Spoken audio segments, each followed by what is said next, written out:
Hi, everybody. I'm John Haigh. I am the director of the Mosava Rahmani Center for Business and Government. And I'm extremely pleased today. We have a great group of people. The topic today is pretty straightforward. Sustainable business and finance alliances sustain 30 years of progress. Now, that's a small topic. Should a few minutes and we'll be done.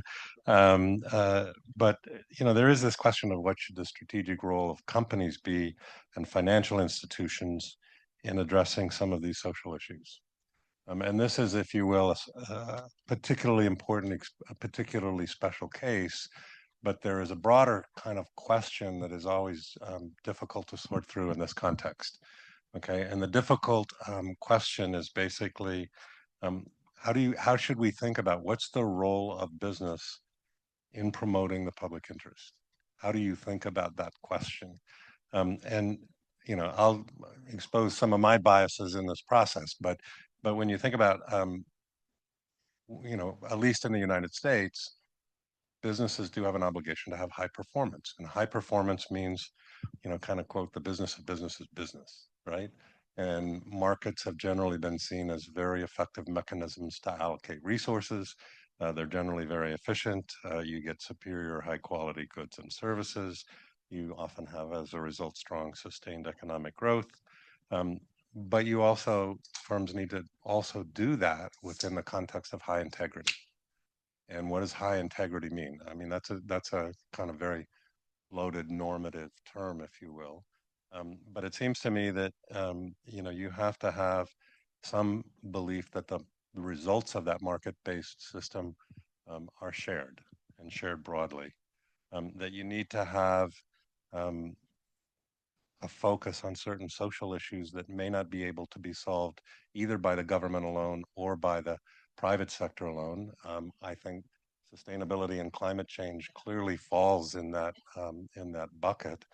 And the real difficult question for businesses is what voluntary adoption of actions should you take beyond what's required by the formal rules?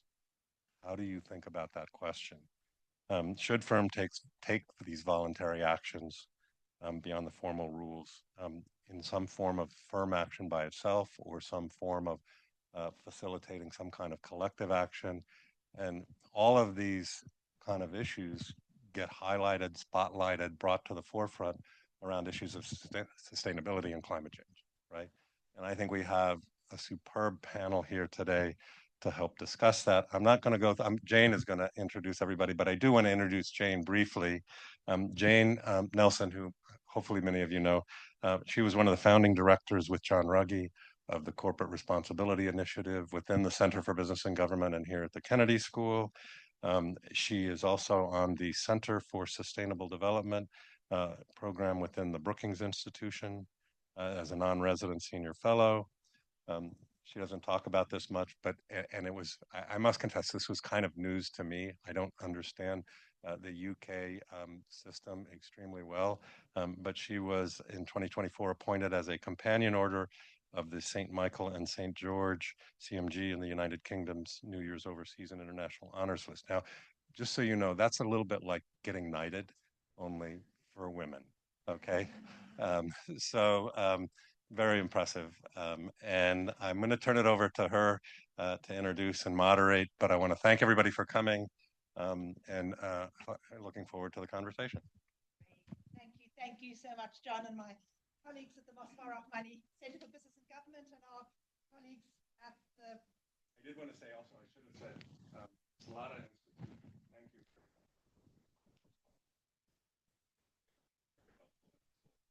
Great. Thank you. Absolutely. Thank you, John. So thanks to them and thanks to everyone who's joining us here. And also I know we've got a lot of people joining us online.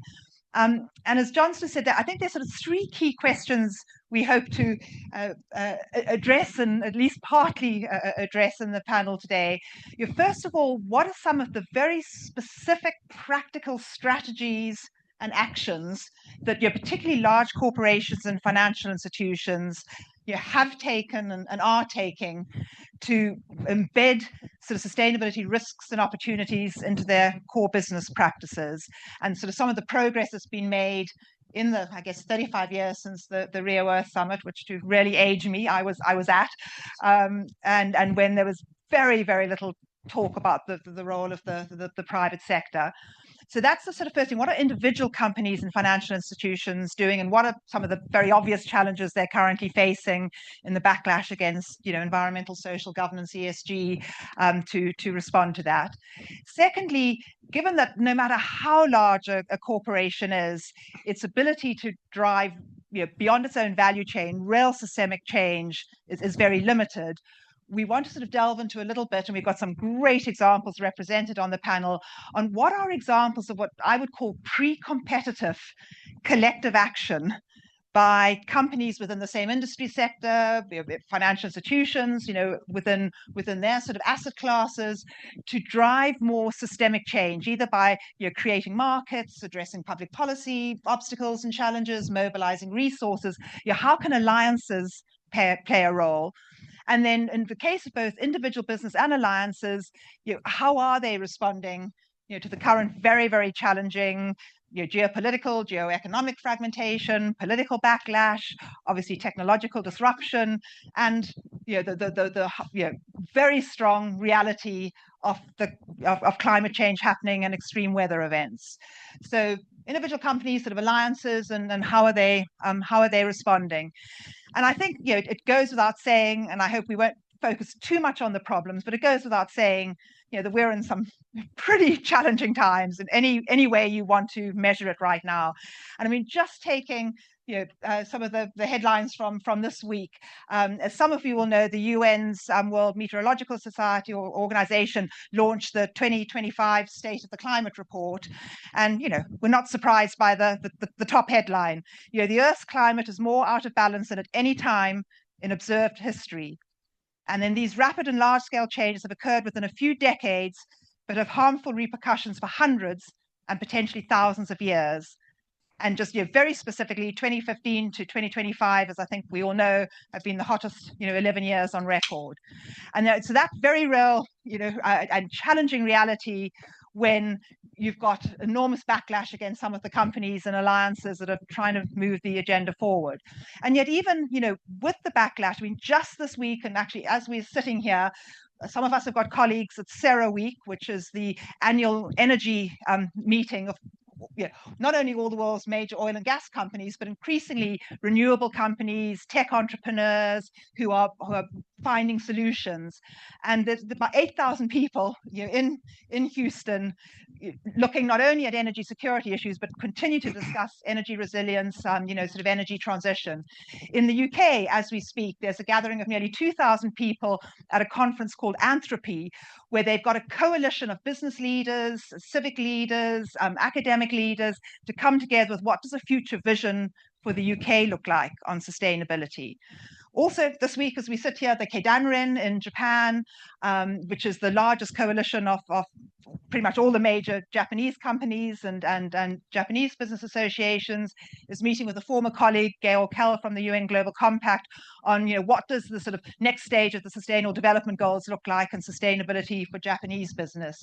And finally, in Australia, where a company that I'm on the board of, it's about to be company reporting season, financial reporting season, and all sort of companies over a certain size now in Australia, as from this year, are mandated now to report on their climate impact and certain aspects of their climate impact. So although there's enormous backlash in this country, many other countries are sort of moving ahead, not only with voluntary action, as John was saying, but also increasingly sort of mandated action from government. So there is progress, but it's challenging. And we've got a fantastic panel to, I think, get the conversation going, and then we'll open up to questions and discussion.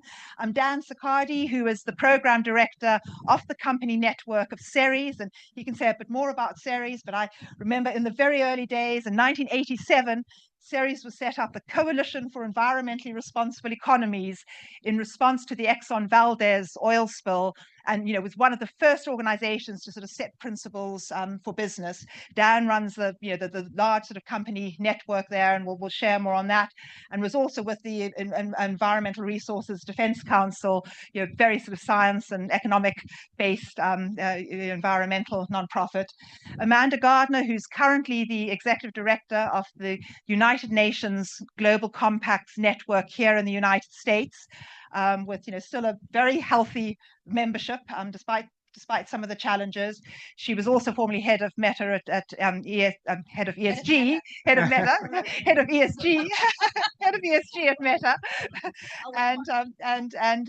and ran corporate responsibility at Verizon and Pearson. So very cross sector experience. And I first met her when she was running the secretariat for what are called the Voluntary Principles on Security and Human Rights, which is aimed at sort of human rights in the mining and oil and gas sector, and again has been around now for 20 years. So great to have you with us.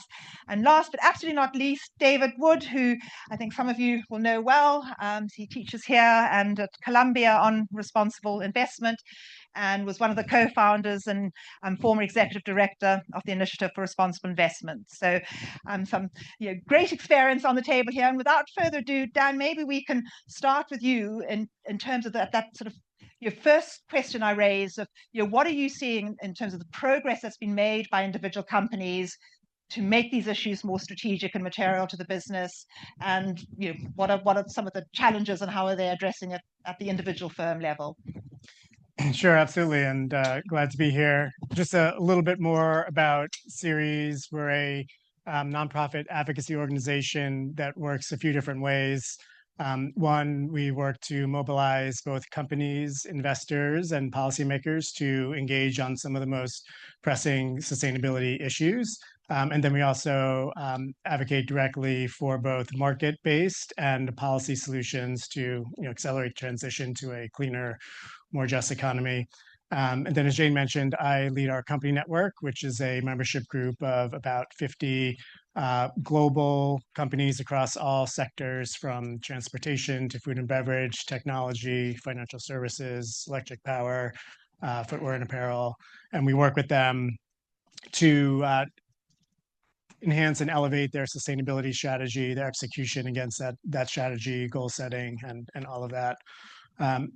So maybe to your first question in terms of progress, private sector has made and companies have made, and to John's opening remarks, I think what we saw 15 years ago were companies, only really forward-looking leading companies, were talking about climate or sustainability as fundamental parts impacting, and they're having impacting on their business. Whereas now that really has become mainstream. So I think it's 84% of S&P 500 companies have disclosed material sustainability risk and opportunities, and 25% of them have taken that further to specifically disclose across a range of criteria from both risk and opportunity on climate.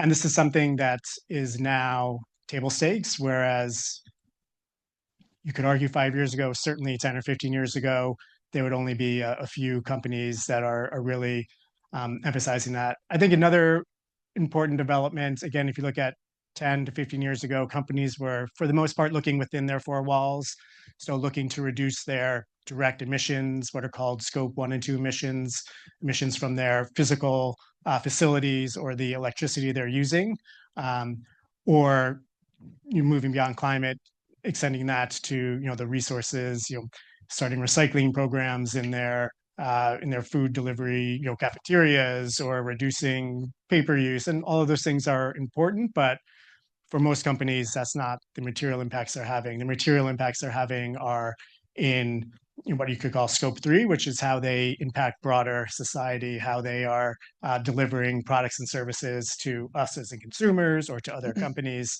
And now, companies certainly are always looking to reduce their direct footprint, but to be taken seriously as a as a player, you have to understand what are your extended value chain impacts, what are the emissions associated with the products and services you're selling into the market, how are you, to Jane's earlier point about even the largest companies, how are you activating your supply chain? Companies you don't have direct control over, but you might have indirect influence. How do you get them to set their own targets that might be aligned with yours because you can't reduce your own emissions to the level you need to without having your whole supply chain to some extent rowing in the same direction.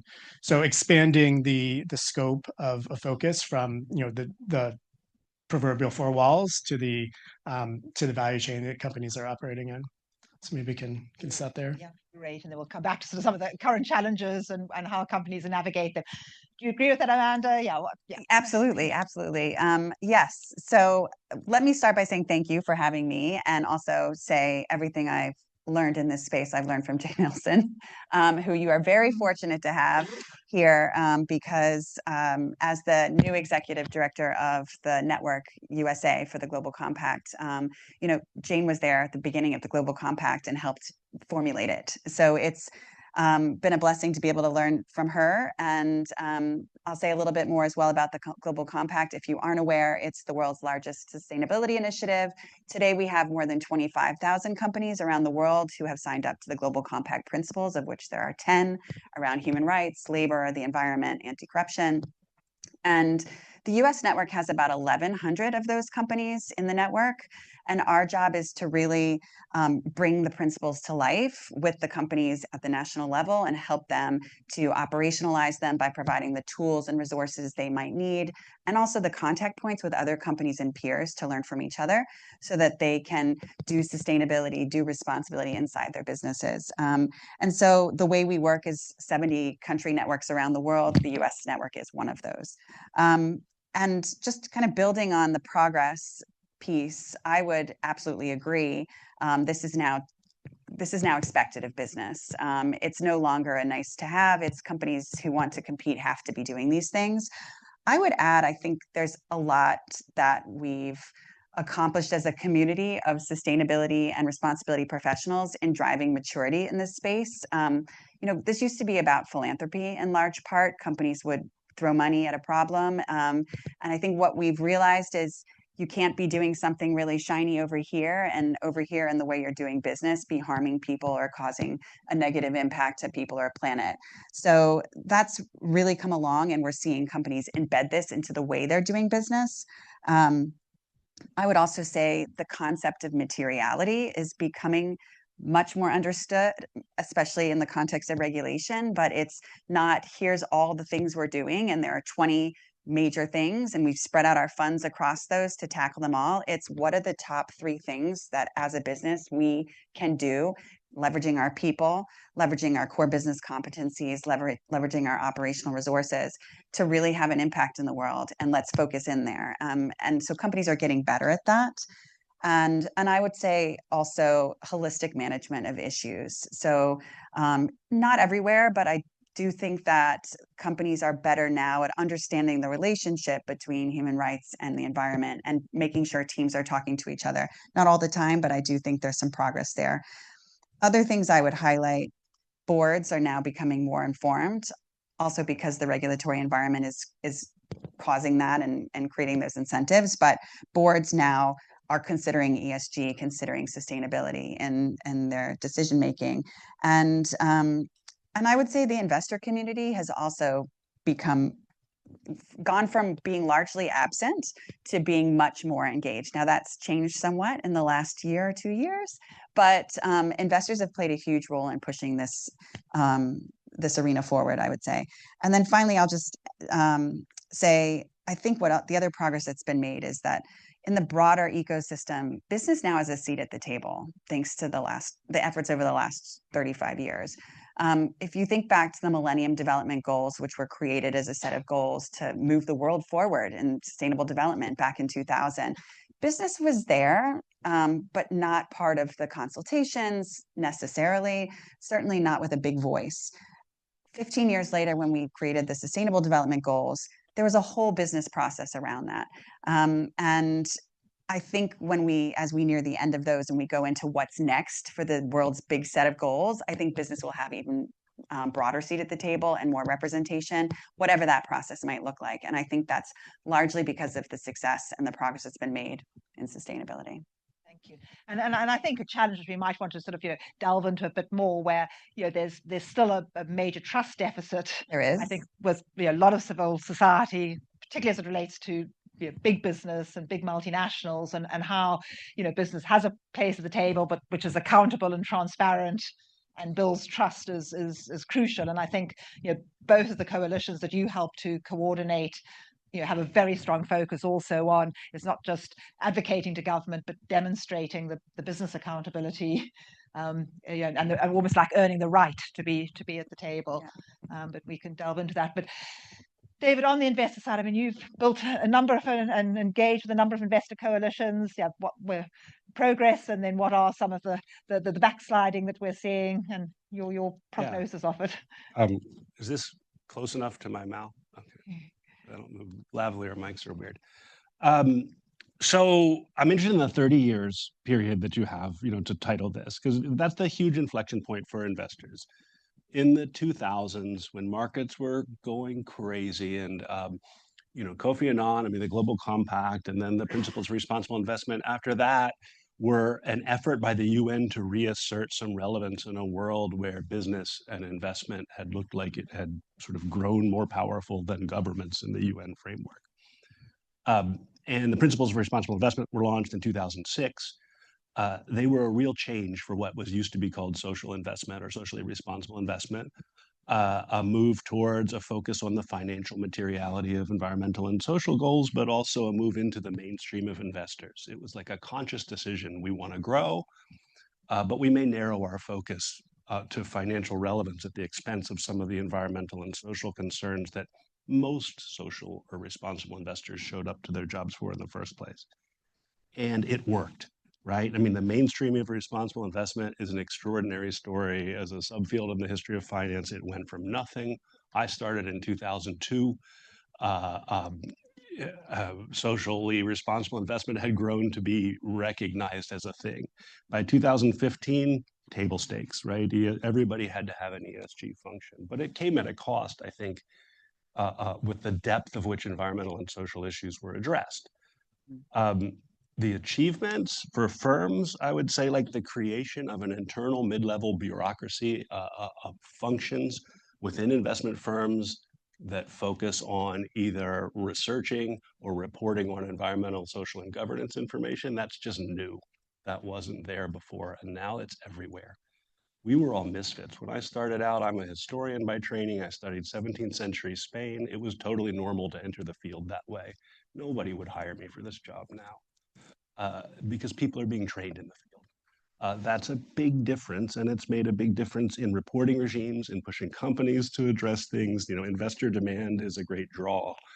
I think even maybe more importantly, that internal function has often tried to reshape capital allocation decisions, and so you have large investors looking for specifically things like green bonds or high conviction environmental or social investments at a scale that just did not exist 30 years ago. I guess I'll say one more thing. I think that's the main change. And as I say, I think it came with a cost too. There are real limits to the ESG model of trying to address something as of the scale and speed of the low carbon transition. But at least it's created the possibility for investors to engage in those discussions and to put some demand on companies. If ESG is now table stakes, we can get to the backlash later. It's just so different elsewhere than it is in the States. Globally, ESG is now the table stakes, and everyone has to have that function. You go to the PRI meetings, and every major investor. PRI. Oh, the Principles of Responsible Investment. Sorry, I'll do that a lot. And we're seeing, like at the edges, I think some heartening developments at the edges, like what is more than table stakes now? I was on a call with the Principles of Responsible Investment. We were talking about inequality as a responsible investment topic in December. And the University Pension Plan of Ontario has a fully developed board-approved effort to address inequality as a systemic issue that affects beta, not alpha, right? They're not chasing good companies with good labor records, which is wonderful, but they're also trying to understand how their portfolio creates social incohesion if it drives inequality. That's early days, that they really stand out as different, but that just didn't exist at all. You know, the cutting edge in 2012 was having an ESG person who could go to a conference. The cutting edge now is much further along into systemic analysis, and I think that's a victory. Absolutely right. And I think I'd like to sort of build on that sort of not only systemic analysis, but that systemic impact piece. Yeah. And come back to you, Dan, on some of the alliances that Ceres has built over the world. And I actually remember it was here at the Kennedy School, Mindy Luber, who still leads the Ceres Coalition. One of the first sort of times that the state pension funds came together, the managers of state pension funds came together. So government pension funds, but at the state level, to look at how state pension funds could basically role model and then influence private pension funds, university pension funds, etc., as well as embedding, at the state level. And so it would be great, before we look at the sort of current challenges, to just hear from each of you, what have been some of the coalitions that you think have moved the agenda forward, either by influencing government, or government influencing business, or investors influencing business. And obviously Ceres has built those in all directions. It'd be great to hear what you think have been some of the most interesting alliances. Yeah, and I think adding to the points that David was making, I think another key trend in the investor community is, in addition to individual investors developing their own theses and engaging companies, to do that in partnership with other investors. And so Ceres has been quite involved in some of that. So there are a few investor coalitions that Ceres is working with PRI and other investor communities. One's called Climate Action 100+, which has brought together over 600 investors from across the world to engage the largest. It used to be 100 and it's called 100+ because it's now 164, the largest 164 heavy emitting companies, to make clear to them that, again, it's not just one investor who's interested, but there's a coalition of investors who, from their own theory of their fiduciary obligations and understanding of what are material risks to their portfolios as investors, to engage those companies to say that we as investors believe that you as a heavy emitting company need to have a strategy to reduce those emissions, to evolve your business to be not just a strong performer now, but 5, 10, 15 years from now, when the energy system is looking very different. And so that's on the climate side. There's also another coalition of investors that our organization is working with. They're called Valuing Water Finance Initiative, VWFI, which works with 100 or so investors engaging about 70 or so of the largest water-intensive companies to ensure that they have a comprehensive place-based water stewardship strategy. And then, if you're sensing a little bit of a trend here, there's also a Nature Action 100 initiative with around 250 or so investors engaging, again, 100 or so of the largest nature-intensive companies to ensure that they have strategies to understand, measure, and manage their impact on nature and biodiversity. And maybe I'll just conclude by saying that there's these efforts, I think, are starting to show results. There was a Wharton study last year that concluded that companies that receive long-term multi-investor engagement show quicker progress to both establish and implement goals than companies that don't. And that makes intuitive sense, but there's increasingly analytical rigor behind that as well. Great. And I'd also, it would be great if you could just share a little bit about, sort of companies working in coalitions to influence public policy, and, BICEP, the business for innovative climate and energy policy, how you're... Yeah, absolutely.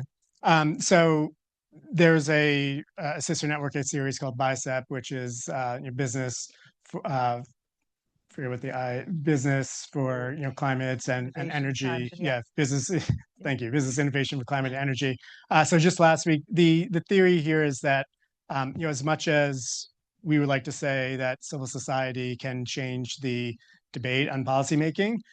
What we believe is far more persuasive is the private sector coming to policymakers and saying, you shouldn't pass this legislation because it's the right thing to do. You should do it because it creates jobs, it benefits your constituencies, it creates a more competitive landscape. So we have a coalition of 80 or so companies, and just last week, 40 or so of them were in DC having conversations with policymakers. There were 70 separate conversations, many with Republican lawmakers and federal agency heads, again, bringing that private sector perspective very much grounded in the business case for things like the ag bill that is being discussed, the transportation bill, and then really importantly, permitting. So being able to increase the production of energy generally, and certainly clean energy in particular, and speeding the process to get energy on the grid. I think it's a really interesting example of investors trying to influence business working to influence and engage with government, but in both cases sort of using coalitions as the organizing model. But yeah, thank you. And Amanda, any sort of examples of the many that you want to? And apologize, I know a few of our students have to leave for classes, but please. Yeah, that's fine. Well, you mentioned, so I've been involved in a lot of different coalitions over the course of my career, some from a NGO perspective, some from the UN perspective, and some while I was working in business. So you mentioned the voluntary principles on security and human rights. When I worked for one of King Charles's charities called the International Business Leaders Forum, earlier in my career, I had the opportunity to run the secretariat for this initiative. And the voluntary principles, it's another long name. We were talking about long names earlier. The voluntary principles for security and human rights in the extractive sector is the name. It's like great publicity, good PR for us. But it was all about solving a common problem that many different actors from the private sector, the public sector, and the civil society sector had in particular geographies where oil, gas, and mining was being done. And there were significant human rights challenges. And the very specific challenge that was addressing was security. And when security forces were brought in to protect the fence lines of these companies, whether it be Shell or Exxon or Newmont Mining, they were often from the armies of the local countries where these companies were, or they were private security forces being brought in. And there weren't necessarily common standards around how do you protect those fence lines? What if somebody tries to break in and siphon off oil from your pipeline? Do you shoot on site? Do you have a chat? How do you respond in that situation? And so the local government and the national government in those countries really had an interest in that. The companies had an interest in that, and our governments had an interest in that. So it was really an effort of the US, UK governments at the time and others, some of the largest oil and gas and mining companies in the world, and national governments working with advocacy organizations to put together a set of principles for how companies should be responding in those situations, how to do the training of their security forces, what are the boundaries of responsibility. Is the company responsible if a private security force makes a mistake and kills somebody? Or how does that get worked out? And it was really based on a common set of interests, particularly for companies who didn't know how to respond in these situations and how they needed to respond in these high-risk scenarios. So very interesting. I think the coalitions I've been connected to that work best are when companies come together with other actors to address very specific common problems, often in a similar location where they're operating, whether that's in this case Nigeria, Colombia, Indonesia, where oil, gas, and mining is happening, or somewhere else. A more recent example, I worked for Meta. Meta has a lot of data centers and it's building more data centers, and water is needed to cool those data centers and the equipment inside of them. And so water is a very material issue for Meta and other tech companies. And so we were part of the CEO Water Mandate, which is a UN Global Compact collective and active initiative. And again, we've seen that particular initiative, just the membership has increased and increased, even in this current context. Why?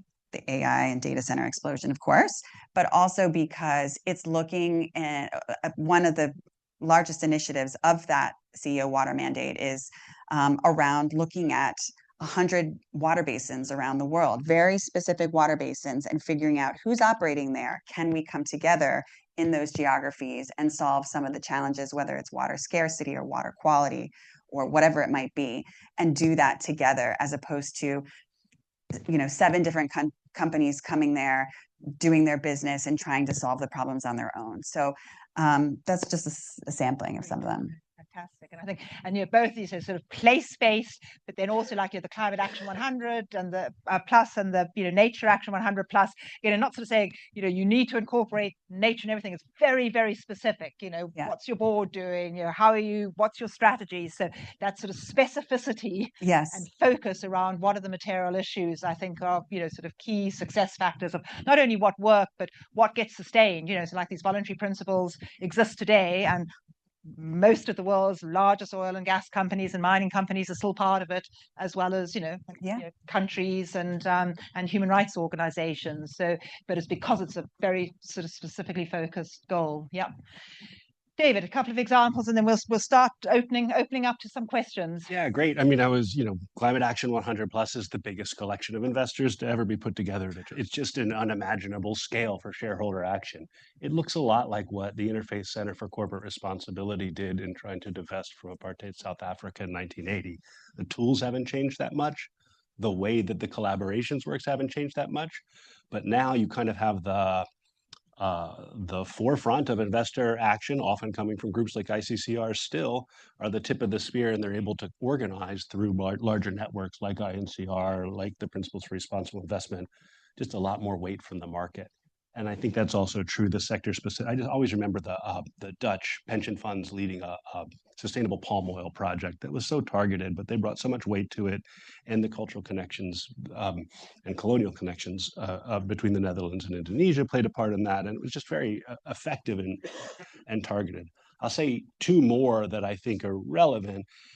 The change in the way that reporting works was driven by multi-stakeholder coalitions, starting with the Global Reporting Initiative, moving on to SASB, now with ISB, and lots of contention about what should go in those. But investors have played an important role in signaling demand and showing up for those meetings, and I think that's played an important role. And also you find like these high-level, the EU has long, elaborate names, and you're never quite sure what goes into a high-level expert group of this or that.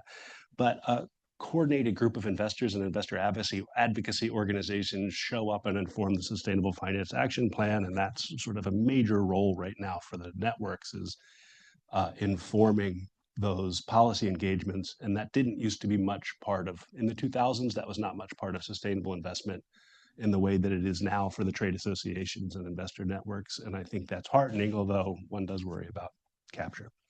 And that is a challenge. So good example of business having a place at the table and continuing to make sure it's accountable and transparent. Yeah. Just before we open up to questions, just very quickly from each of you, how are you seeing companies navigating and responding to the current both sort of political backlash, geopolitical landscape?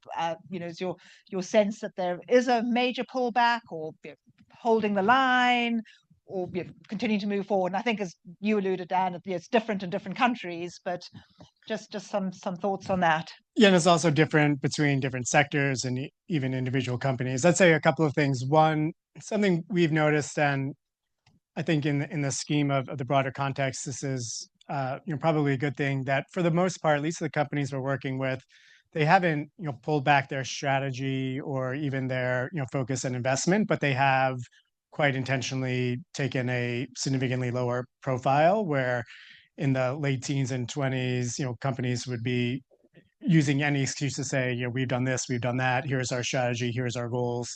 And now there's a pullback of a lot of that, just to not, draw undue attention.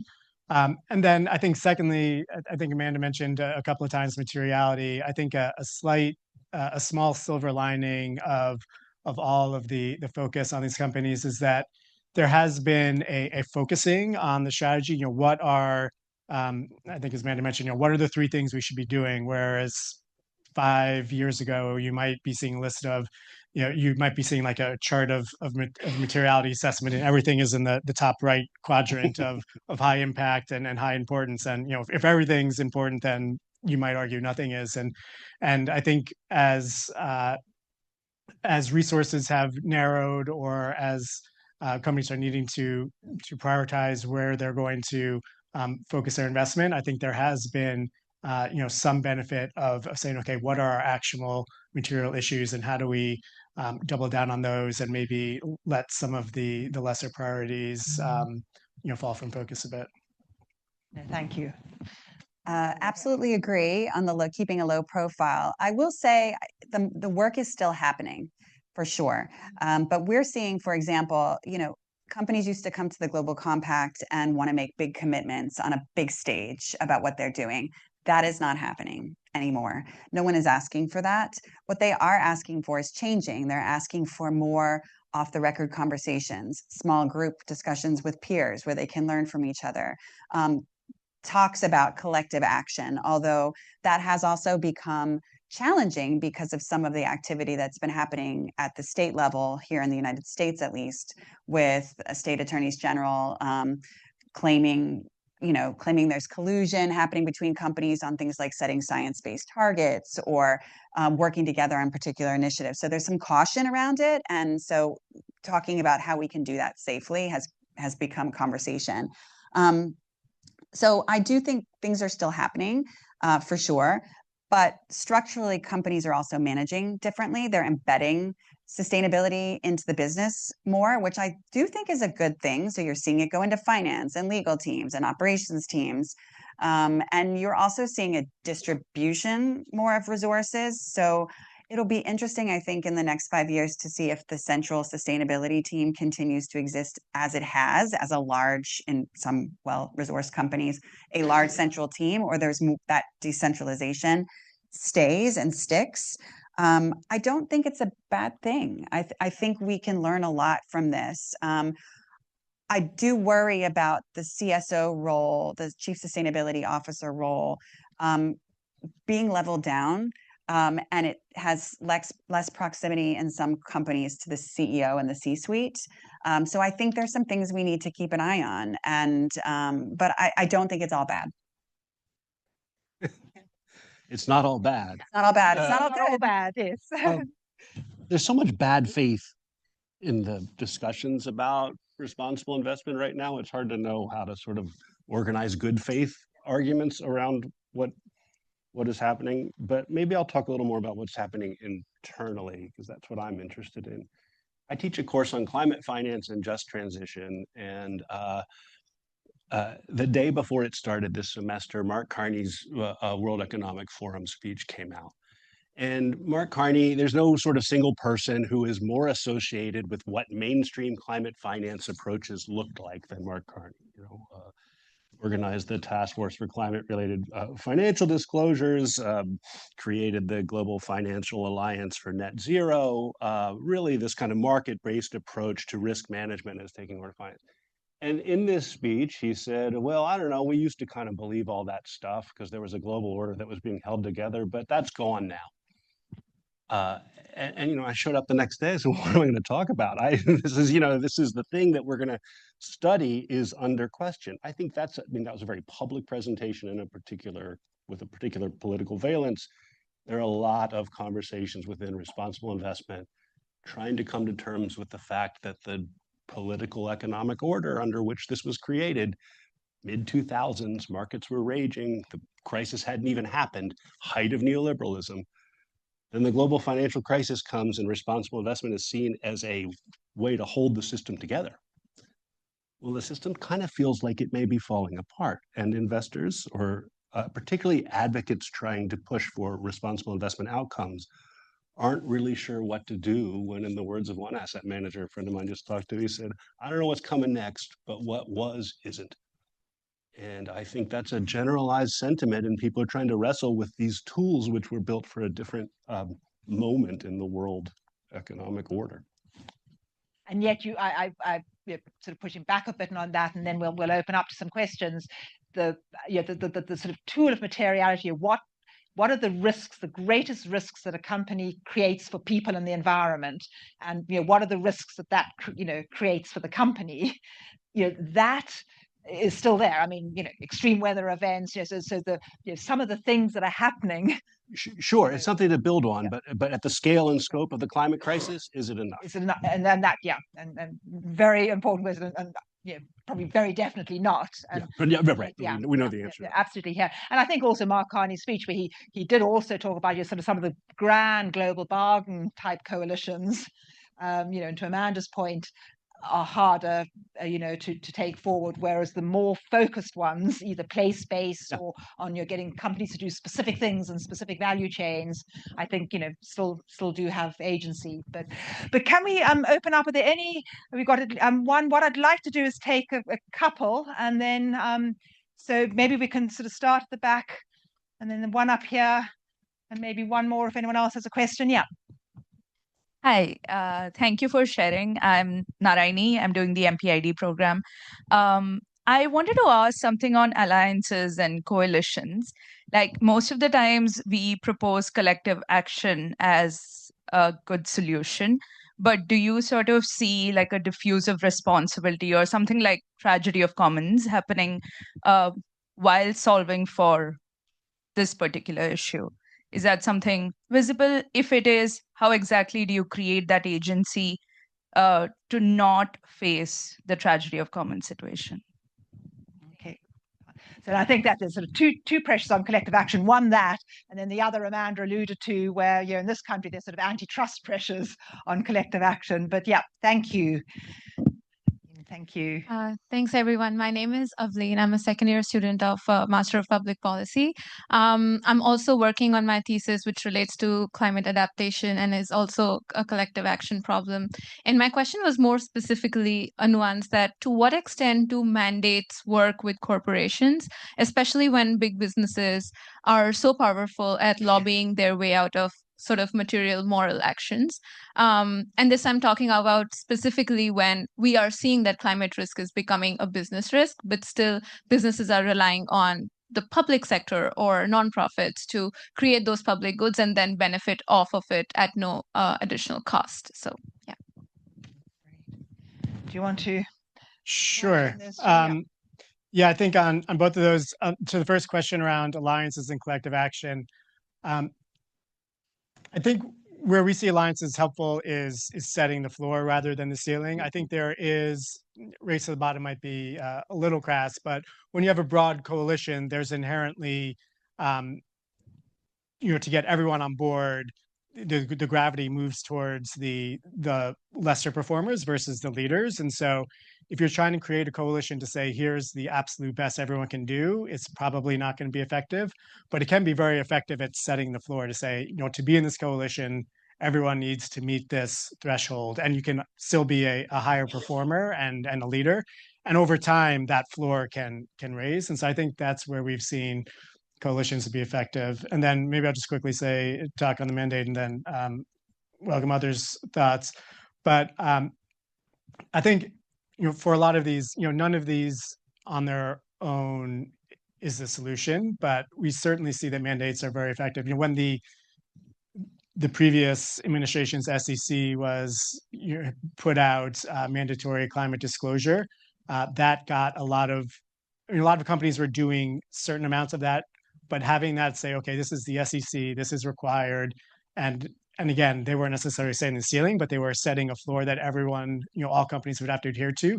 That got a lot of attention. That's unfortunately no longer the case in the US, but the EU is still, holding the line there, and most companies that are global companies are still very much aware of what's being required out of the EU. And so we would say that mandatory requirements aren't going to solve everything, but again, to keep that floor in a meaningful place, it serves a very important role. Yeah, I mean, I would agree with all of that. I would add, look, the coalitions are hard. I think, there is an instinct. There is also an instinct. If we can't solve this problem alone, let's just form a partnership and we'll solve it together. Partnerships are really hard. Coalition building is very difficult. And so a decision to make a small change in a language of in the language of a text, in one paragraph might take a year in the case of the voluntary principles, because you have to get 7 different governments, 9 different companies, and some human rights organizations to all agree on what that text says. So it is always a big decision as to whether a company goes it alone or does it in a group, because there's resource implications there as well, and time considerations and people considerations. So I think it's a really good question. The other thing that can be complicated is the free rider problem, which is you get a handful of committed companies and then you get some on the fringe that don't do much but come along for the party. At the end of the day, though, if it's bringing up the floor, one could argue that it's for the benefit of the common good, right? So, but there are definite, coalitions are incredibly important and incredibly difficult to manage and be part of. So, so that's what I wanted to say about that. On the mandate question, I wasn't sure if you had a specific mandate in mind that you were thinking of, but I also thought of the reporting mandates. And even though they've, I think being inside of a company, a year ago, or no, I'll go 2 years ago, and thinking that the reporting mandates were going to save us and bring sustainability everyone up and everyone's going to change everything. And now to be where we are, where there's been significant setbacks in the United States, and there's been an omnibus around the CSRD and the EU, which has basically cut back some of the requirements. I think we've been humbled a little bit on that. And yet, CSRD is incredibly comprehensive still. And I think it will still continue to raise the floor for how companies report, because if you do business in Europe, that's going to become the expectation. And so even if you're not mandated to report against CSRD now, and many companies in the US aren't, they're going to see some of the largest companies in the world that are reporting certain types of information, and they're going to want to be able to report that information as well. It's going to take time. And I think after we've seen a few iterations of those types of reports, that's when you'll start to see companies voluntarily trying to exceed the floor. But it's going to be a much longer process, I think. But the mandate is incredibly important for that, for getting us there. David, I've got a quick comment, and we'll have one more round of questions. Yeah, sure. On the mandates, just on the reporting mandates, I agree. I mean, the Sustainable Finance Action Plan and the lobbying against it in the Omnibus Bill are a lesson in what you can and can't achieve right now in that pushback, and you can achieve something that's pretty meaningful even despite it. On the question of the kind of coalitions, I do feel like, the cost to the mainstream of ESG was a big tent with a very low floor, which some members of that who are inside the tent want to make a ceiling. And that's definitely a problem with the approach of bringing everybody in. And the furthest thinking investors are operating in those coalitions, but what they're doing that's furthest out there is outside of them. I might just really quickly say on the mandate side, I think another example, I think mandates can be effective in kickstarting, creating demand. An example of that are the renewable portfolio standards that many states put in place in the mid to late thousands and early teens. And they're all obsolete now because, and that was a requirement that if you're a power producer in a state, you had to have a certain amount of your generation portfolio be renewable energy. And you saw standards at, 10, 15, 20, 25%. Those are, for the most part, obsolete now because power companies, portfolios by and large, there are certainly some states where there are exceptions, are way above that, but they did create the market demand for generation of renewable energy in certain areas where that wasn't. And so it can be a good kickstart. And then over time, the private sector, overtakes the mandate. Thank you. And I think also there's an interesting sort of difference, and I mean, it sort of partly responds to your question of the sort of leadership type coalitions, which are sort of curated with a core group of companies to achieve agenda, versus the trade associations, but they very definitely have an agenda, but a very definitely lowest common denominator. And obviously, large companies are members of both, so you also have that inconsistency often, that a trade association might be advocating a very non-progressive agenda, and then the companies are members of these leadership coalitions, which are much more progressive. So and that's one of the reasons then that causes distrust, particularly especially for the large companies. So an ongoing challenge. So we're getting close to time, as always. I know John has a question, and any other questions? Well, nope. Don't see anything online. Nope. So John, last question to you. Prerogative of being our centre director, and then a sort of closing response and closing comments. Here's certainly no closing comments, but a question. And I tend to think, like, I try to look at incentives and what drives people behavior. What are the incentives they're facing, and when I look at firm behavior in this context, I can come up with at least 4 broad categories of potential drivers, if you will, incentives or objectives that they're trying to achieve. One is, the BlackRock, Larry Fink, it is a shareholder value view. We manage pension funds. We need to have a long-term sustainable society. We need, to use Dan's term, we need social cohesion. And so we're willing to look at some of these issues because it is good for the people's that we're managing their money. So that's a kind of very pragmatic, very, kind of investment-driven, long-term view. You also can imagine that they're doing things because of the legal system and they're trying to manage liability risk. And then you could also think of there's a PR side to it. I mean, this has been well documented, but the greenwashing aspects of it. I want to look good in the public eye. And then there is it's our responsibility as firms to try to help address these social issues, even though it may not drive shareholder value or directly or whatever. How have you, if you had to kind of look at like some of these compacts, some of the coalitions, firm behavior, they're not mutually exclusive, right? You could be kind of doing elements of all of those. What's the balance that you see? And I know it varies probably significantly across firms and whatever, but how do you see the balance shifting, and what's kind of dominating some of the discussion? How has that shifted through time in our 30-year kind of perspective? Sorry, small question. You only have 2 minutes to answer. Yeah, right. Ready? 20 seconds. Answer the question and a call to action. David, do you want to? I mean, I feel like I've already said my piece there. I mean, I have very specific beliefs about that. I think, one of the ways to understand the field is that there's an essential tension between thinking that the market is this powerful tool we can use to shape outcomes, and the market is a socially underperforming, screwed up system we need to fix. And people are fighting over that. That's really what my field's about. They describe that in different motivating ways, almost always boiling down to some kind of business case for shareholder value, because that's the coin of the realm. So it's very hard to distinguish people who are motivated by the narrow. And I think for the most part, the people who are most active in the field and have had the most success influencing came in for moral reasons and deployed business case language.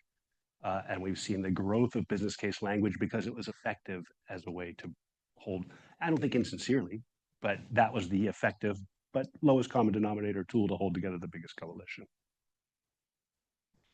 Amanda. Yeah, I'm just trying to think about how to add to that. I think that's really interesting. They came in for moral reasons. They used deployed business language. It stresses them out. I mean, I don't think in my career, I mean, I came in as a young person into this field because the moral business balance intrigued me. But what I think I've learned very simply is that you have to have the business incentive has to be there in order to have sustainability in whatever impact you're trying to make. And companies will also do things because of a moral thing on occasion, but when push comes to shove and the business is under threat and the budget's going to be cut, they'll pick the things that have business value. And so I have come to terms with that, where that's what business functions in a society to, and adds value to society by providing jobs and putting, investments out into the world and getting returns for shareholders. And that's a value in and of itself. And if we're going to put it out of business by investing in this philanthropy thing over here, that's not what we're doing. So you have to kind of merge the two. So for me, making the business case is always, as a somebody in the business doing this with CEOs, has always been what I lead with. not the moral imperative. Even though I wish that everyone had a moral imperative and wants to save the trees and save the pandas and save the children, you got to lead with the business. Yeah, I agree with all that. I don't know if it's ton to add, other than I would say I think the third and fourth, the PR and the moral imperative, wax and wane with the social zeitgeist. Whereas the first two, if they're taken seriously, should always be there. If a company is doing it because it's a material risk or a real business driver, then that's not going to change if the general political atmosphere is changing. Whereas how much they're going to talk about it on the PR side, or do things that maybe, or talk about things maybe they're not actually doing on the kind of greenwashing side, I think that changes with the political and social atmosphere, and same with the moral imperative. You see some companies 5 years ago saying they're doing A for a moral reason, and now they're doing the direct opposite. And was that a moral reason, or they felt like they needed to? Yeah, exactly. So, or the person who had the moral went away, right? And also happens. Yeah. So the business case is always key. Yeah, no, and I think sort of as we wrap up, I would very much largely agree with that, and I think of it in sort of like 3 V's as the business case, which is either value protection and risk management, or it's value creation and market opportunity, and leading with that. But then that moral imperative of values, I think the fundamental sort of universal values, which is why the UN Global Compact, of respecting people's rights, and planetary boundaries and anti-corruption, they do, there is a danger they wax and wane, and we certainly see that. But that leadership responsibility, as one goes out and plays leadership roles in whatever sector, of leading with a business case or a credible public policy case, but that's values led. Is that difficult combination that is often very difficult to achieve, but critical to aim for. So I think that, I know we're out of time. Enormous thanks to everyone. I think there are sort of just 3 key takeaways from me, in terms of what's happened and where we're going. And one is the fact that individual companies are still doing the work, and partly because there is a business case, either a risk management or a value creation case. I think, Dan, your point and others' points, that increasingly it's focus along value chains, specific value chains, or in specific places, is where there's continues to be real traction.